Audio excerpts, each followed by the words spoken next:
Welcome everyone here to Town Hall on this Sunday, the Father's Day Sunday. Happy Father's Day to all, and excited to join you all and join in here virtually, seeing faces still popping in as folks are signing on and getting connected, but we'll go ahead and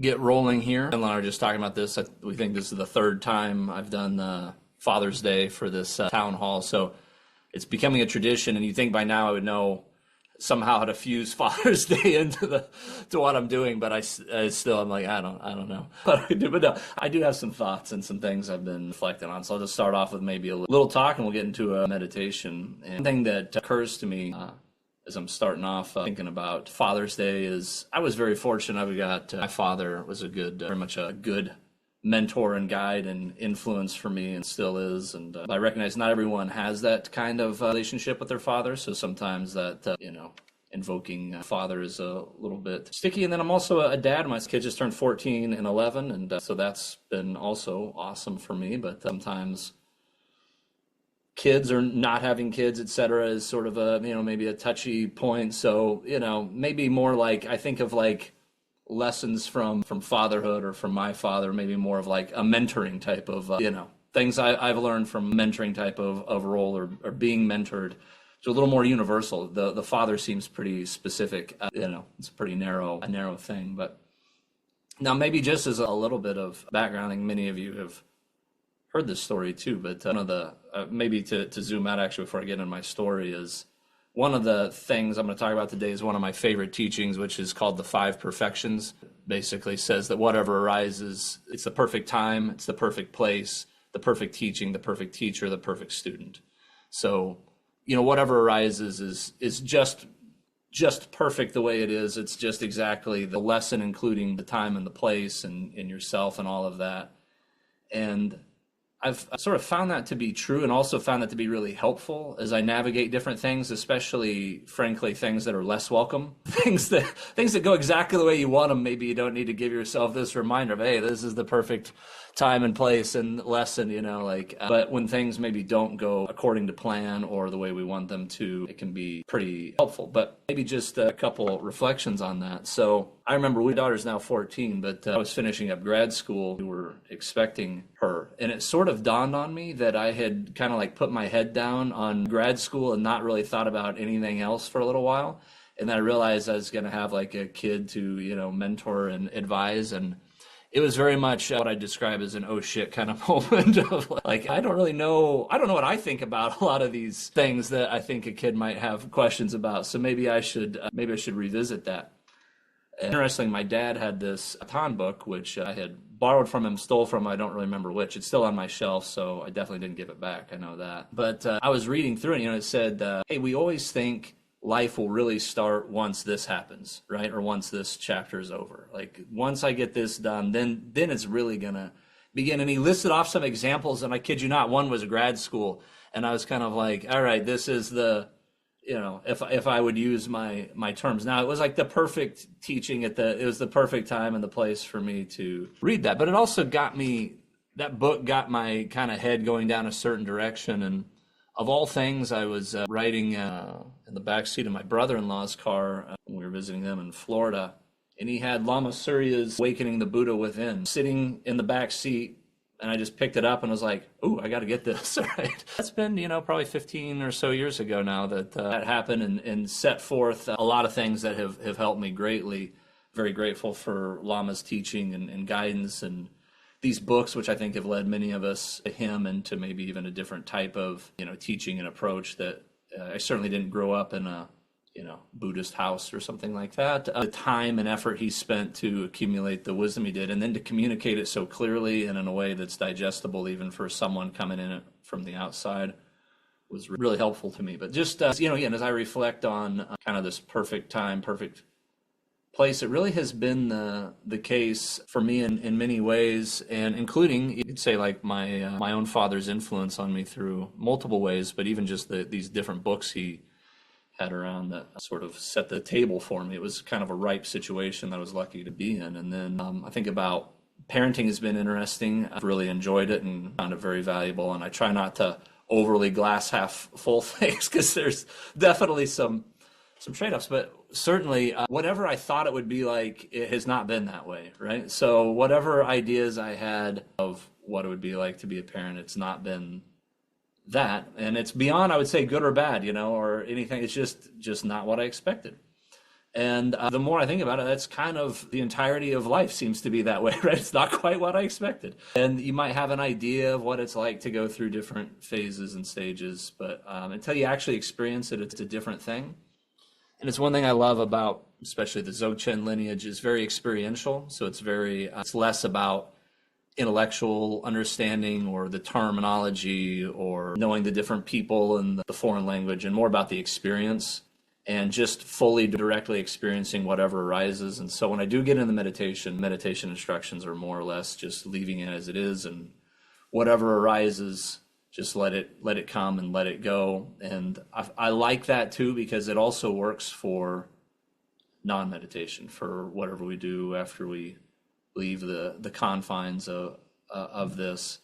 And, on this kind of topic of sort of the unexpected, and as I reflect, it was, again, many of the things that weren't the way I expected have been exactly the right lesson, exactly the right time for me. They really have been. And I think to some extent, this 5 perfections points to every opportunity could be a chance to learn something, right? And also, at least I've discovered, if I don't take the lesson, I will get the lesson again, right? So it's not so much like that's the one chance I had to, to be sort of course corrected. It's like, now, if I don't pick up on the signal, like, I'm going to probably see that one, a few more times. So, I think sometimes the 5 perfections may be the hardest one for me to accept, is like the perfect student, that like I'm ready, right? That it's the right time. But a lot of times, if I can just kind of get over this, get out of my own way, so to speak, and just kind of see the reality, see things as they are, not as we would want them to be or as we're afraid they might be, then it is kind of amazing how often what arises. And so certainly being a dad has given me a lot of opportunity to see the things that I needed to see, and it gives me a lot of opportunity, but so do other aspects of life, certainly. And one thing that becomes, I think, really clear is it's tricky to know sometimes this balance between what it is exactly that we are responsible for and that which is beyond our control, because we really want to, I think, take responsibility for those things that are within our control and, clean up our own messes and these kinds of things. But I found kids to especially be a challenge in that regard, because of course you feel responsible and are responsible for them, but of course there are many causes and conditions that lead to kids developing the way they do and have the experiences they do, and you can't get too kind of controlling or squeeze that too tight. You kind of have to give the space. And so recognizing that which is within, which is something we can manage, and that which we can't manage, the ability to take responsibility when needed and to let go when we're not responsible. And on that front, I might share, I'll paraphrase, asked Lama Surya, I've asked him on multiple times for, let's call it, advice on parenting. I'll kind of paraphrase one because I don't remember it verbatim enough, but I come back to this one over and over again. I think it generalizes to just being in general, as you might imagine it would. But I had a specific question for him, which is irrelevant, but his answer was, it's like the old saying, like, kids might do what you say, but they're more likely to do what you do, right? That kind of thing. But he said, but they'll definitely be how you be, right? Like how you are more fundamentally really transmits and kind of cuts through what you would say and what you would do.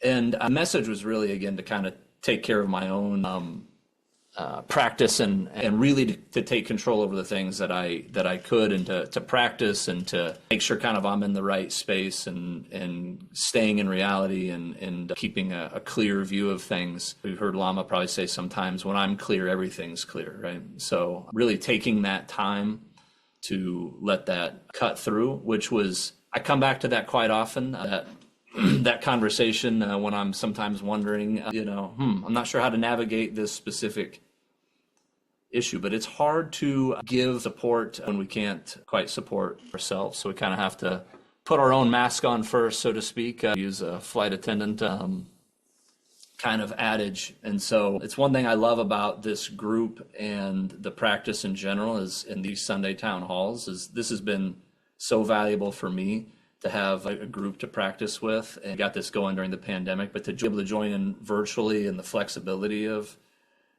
this and to practice with other people and see many familiar faces and new faces, and folks can come and go. It's a very low pressure environment. It's been so beneficial to me. And so this has been one of the things that has really helped me the most, and I hope it's helpful to all of you. So with that, maybe I'll ring a bell. We'll sit for a bit, see what happens.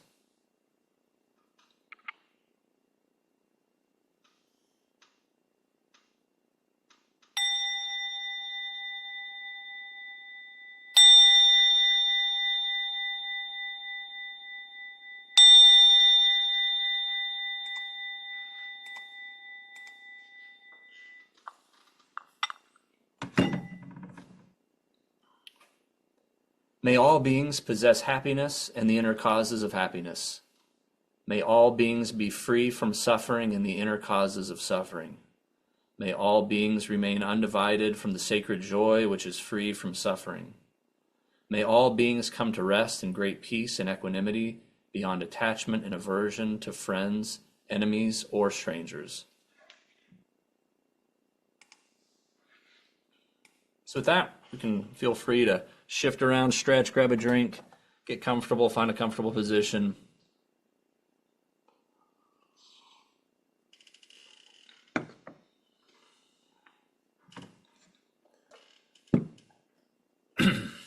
Just settling in, just maybe recognizing or remembering we just set this time aside to do nothing. Just sit, to just be, to just breathe. No agenda, nothing to accomplish.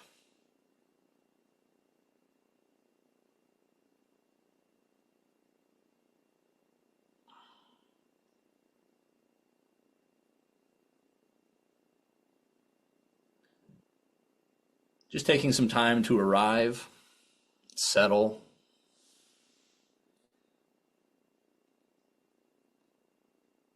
to relax, to allow ourselves to relax.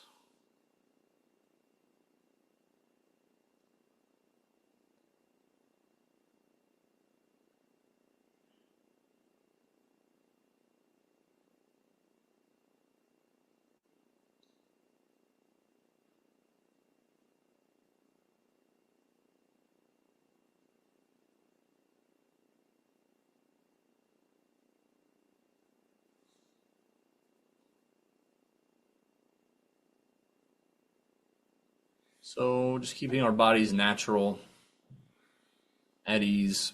We don't need to be still or sit in any position or be in any particular position, just natural and at ease. Resting our breath the same way. We don't need to breathe any special way. Just letting our breath come and go.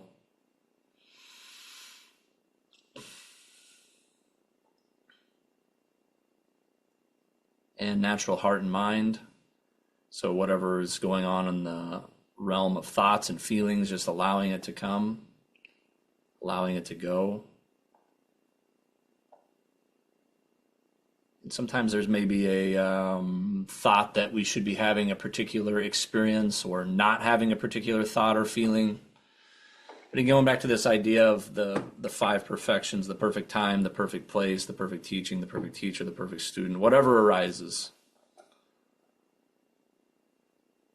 Not getting kind of into the habit of trying to categorize whatever arises as good or bad. Just recognizing whatever arises.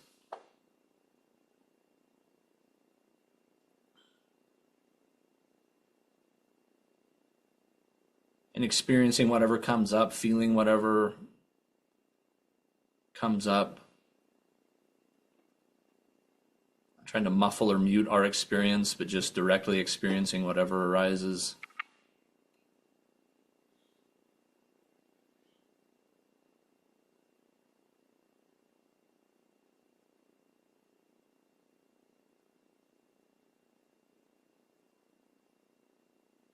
Kind of the only fine print is to be aware, awake, present, attentive. And even then, if we get distracted, just start fresh, bring our awareness back to what's going on in this moment. A dynamic presence, moment after moment.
Just taking a break from any tendency to try to control our experience in any way.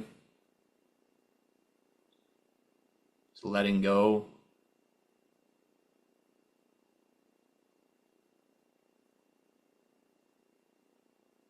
Allowing things to be exactly as they are right now.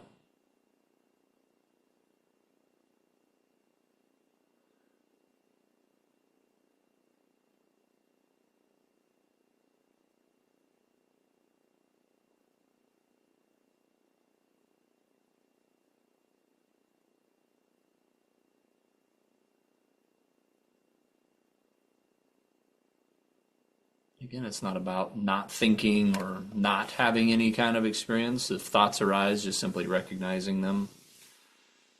If we can, even seeing them as they arise, and we can just watch, see what happens, see if it isn't the case that in their own way, in their own time, they will dissolve.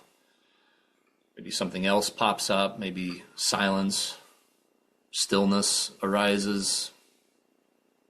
Then maybe out of that stillness, something else arises. The natural flow of things.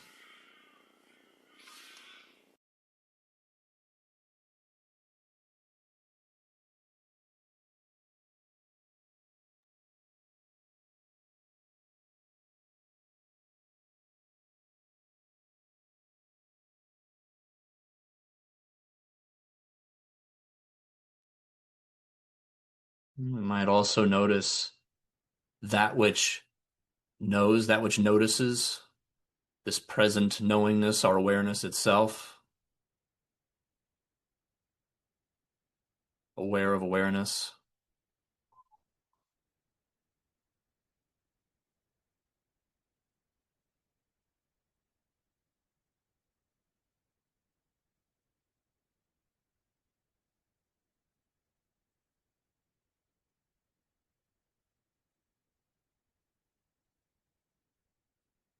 Just resting in that recognition.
And if you'd like, you can join me in a restart, refresh, drink break, stretch break.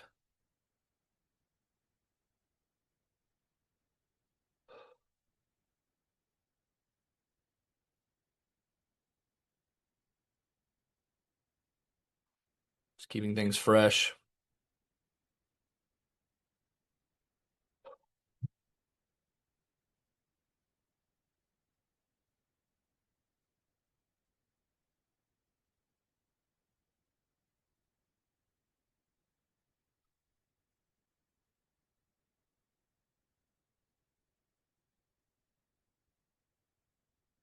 See as many furry friends as usual on camera today, but dog, cat needs a little scratch. Now's a good time for it. My wife, I think 3 or 4 years in a row now, has gotten me a best cat dad shirt with our cats on it. So I understand the need of taking a break for that too. Not to get competitive over who the best cat dad is either, by the way, but I do have a shirt that says it. So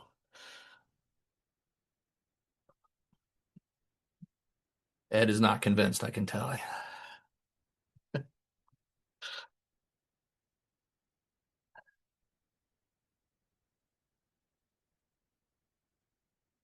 And we're ready, just starting fresh, tuning into whatever's going on right now. Again, no need to have any particular experience or not have any particular experience.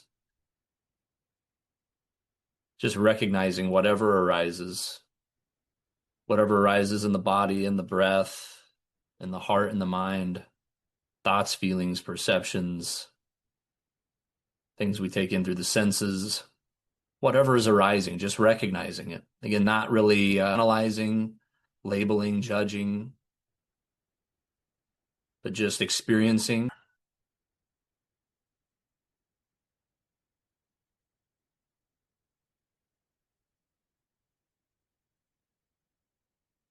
So, whatever it is that arises, just simply recognizing, seeing things clearly, seeing things as they are, not as we want them to be or we're afraid they might be, just experiencing it directly without filtering through some sort of effort to control or transform, just allowing things to arise and dissolve in their own way, in their own time, just natural, at ease, relaxed, effortless.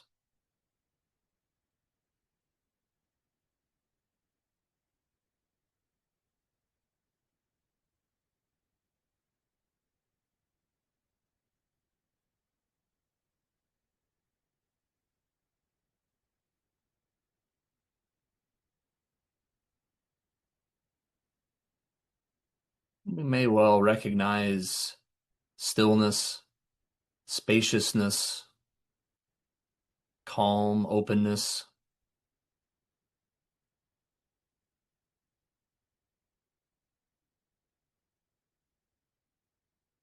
maybe in the physical space around us, maybe in the space in between thoughts, maybe in a feeling of openness.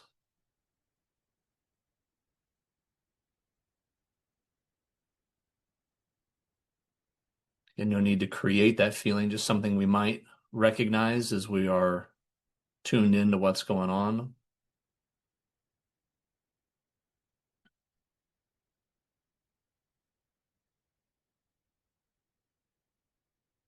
We might also recognize movement, activity, thought, physical movement in our own body, around us, sounds.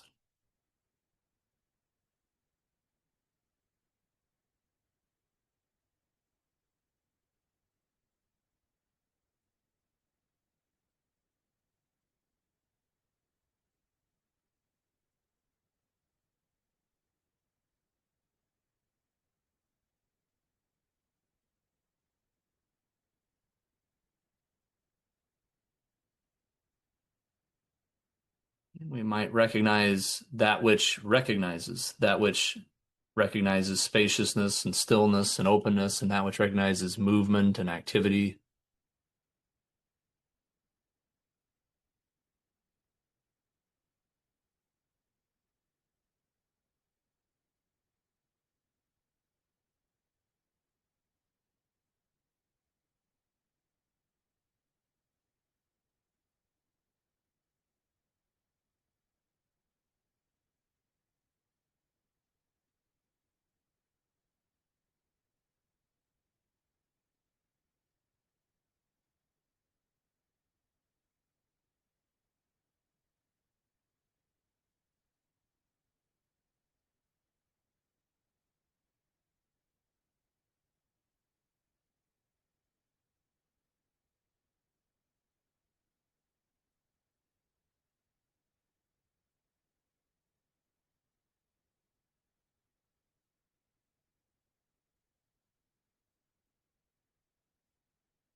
And we might even recognize the inseparability of movement and stillness.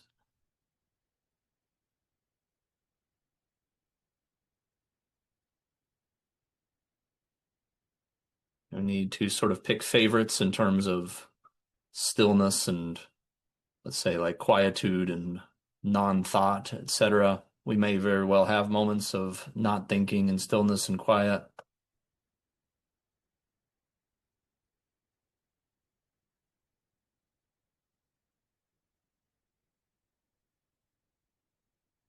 It's not about creating that, it's more like recognizing that quality and also recognizing the quality of movement and activity, just as things are. And we don't really need to do anything except for just recognize what arises. You don't even need to worry about these labels like movement and stillness and these other things, just the direct experience of it.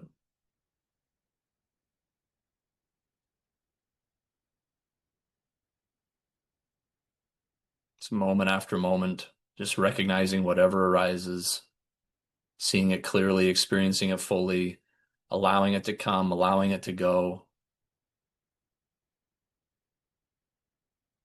allowing ourselves to just be exactly the way we are.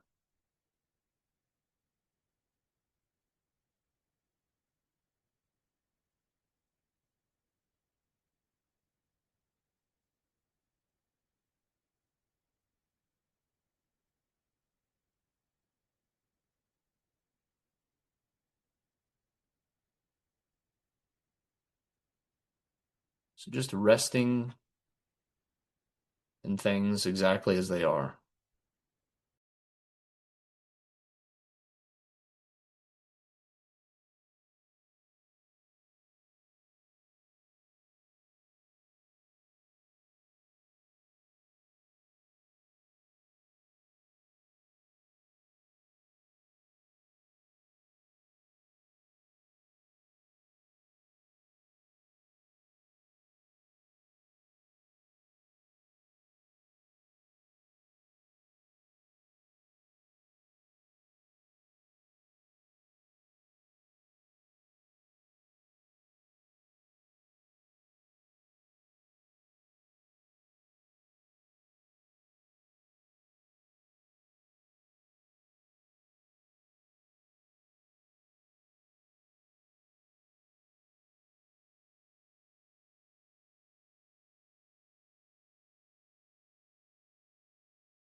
My most common thoughts at about this stage pops into my mind is usually what's next.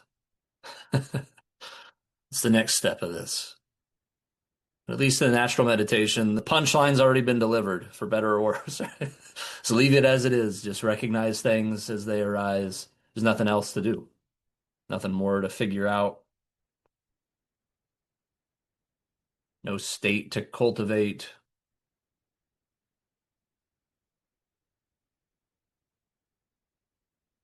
It's kind of simply being, just being, which is very simple but not so easy to do. Just to leave things as they are.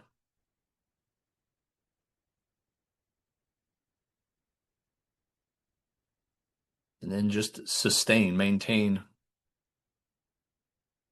the recognition of whatever arises. Maintaining our awareness, our presence, really tuned in to this moment, moment after moment.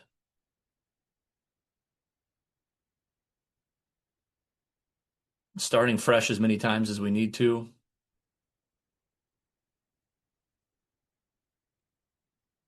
Not getting perfectionistic about it, of like, I keep getting distracted or something like that.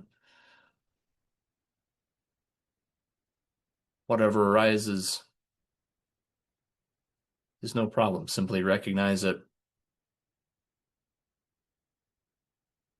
Rest in awareness.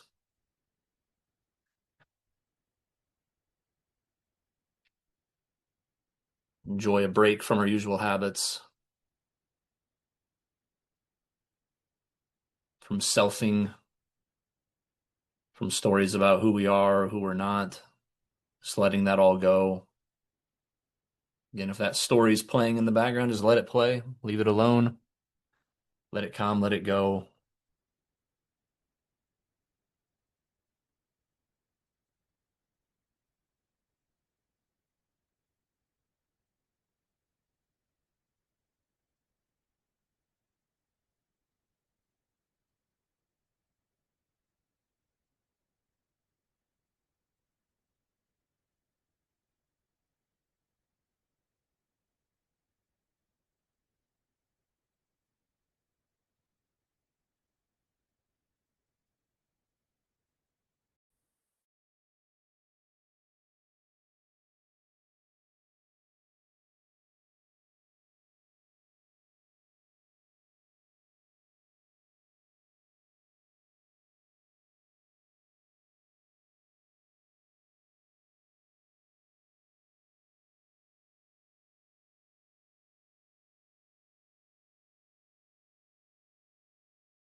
Sometimes we might have a particular experience we're wondering about or something in our meditation. And as usual, I'll steal from somebody on this, but I always loved when Lama Roger leads and he has a Q&A. And folks will often say, I had this or that experience, basically, what do I do with it? And a common answer is something like, bring awareness to that, right? Whatever arises, bring awareness to that, which I realize is like, yeah, wasn't that the instruction? Like, yeah. So it's like, but always think whatever arises, like, yeah, but this is different, right? This thought or this feeling is somehow requires some special sauce, right? Whatever arises, just recognizing it, aware, allowing it to arise, allowing it to dissolve.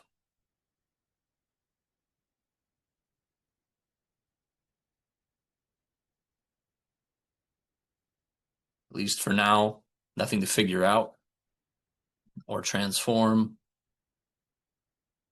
just aware of whatever arises.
May all beings everywhere, with whom we are inseparably interconnected, and who want and need the same as we do, may they be awakened, liberated, healed, fulfilled, safe, and free. May there be peace and harmony in this world, and an end to war, violence, poverty, and hunger, inequality and oppression, greed and cruelty, pandemics, famine, droughts, earthquakes, all kinds of natural disasters. May all be free from fear, harm, danger, anxiety, and insecurity. May we better prepare ourselves for the natural calamities that beset us all, and may we all together complete the spiritual journey, one beloved community, one circle, one family, all the way home.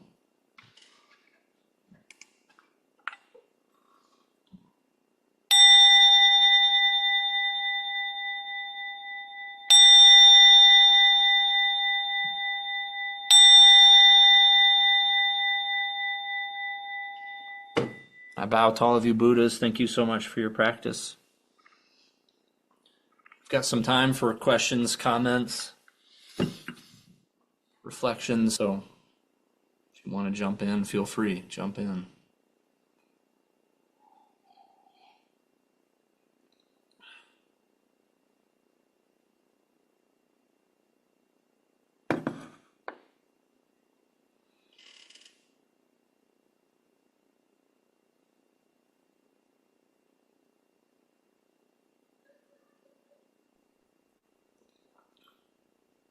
Thank you, Nathan.